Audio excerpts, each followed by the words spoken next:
Kemudian karakteristik yang kelima adalah melihat realitas dalam perspektif yang negatif. Nah, ini pernah dulu waktu sekitar 2-3 tahun yang lalu saya pernah bikin videonya. Jadi gini Baraya, dunia itu hidup dengan mekanismenya sendiri, berjalan dengan tata aturannya sendiri. Dan setiap orang bisa melihat itu dalam perspektif yang positif atau perspektif negatif. Tetapi orang yang melihat dalam perspektif yang negatif itu biasanya hidup dalam penderitaan atau tekanan. Salah satu contoh yang sederhananya adalah ada orang yang sangat kehausan, kemudian dia menemukan setengah gelas air. Faktanya, realitasnya adalah setengah gelas air yang bisa dia minum.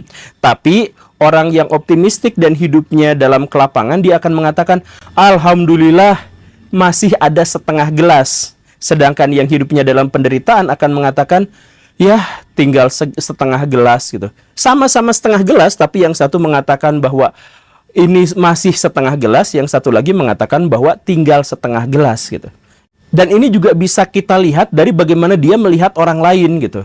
Ketika orang lain sukses dengan misalkan sebagai artis sukses gitu ya, maka orang yang positif thinking, orang yang hidupnya bahagia akan berpikir, wah luar biasa, dia adalah seorang artis yang terkemuka, dia jago dalam menghibur orang lain, cocok lah gitu kan. Tapi orang yang berpikir negatif, alah nyari duit dari cara yang seperti itu, nggak malu apa dia merusak generasi muda bla bla bla bla. Ya misalkan seperti itu gitu ya. Atau misalkan tiktokers, youtuber, ada yang mengatakan, wah dia mah cuma cari cuan doang gini. Nah itu bisa menunjukkan bahwa dirinya sebenarnya sedang hidup dalam penderitaan gitu.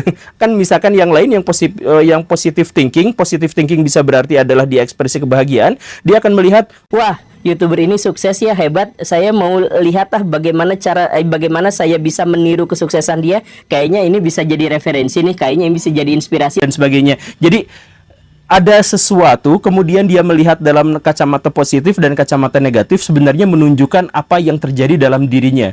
Ketika dia penuh keputusasaan, penuh penderitaan, kegagalan, maka dia secara otomatis atau secara terbiasa akan melihat realitas yang ada juga adalah alat untuk mendukung kegagalannya. Dan bahwa realitas itulah yang mendukung, yang membuat dirinya menjadi gagal gitu. Oke, Baraya itu saja ya, itu 5, dan Baraya bisa cek ini di sumber-sumber yang terkemuka, dan Baraya juga bisa ngobrol sama psikiater.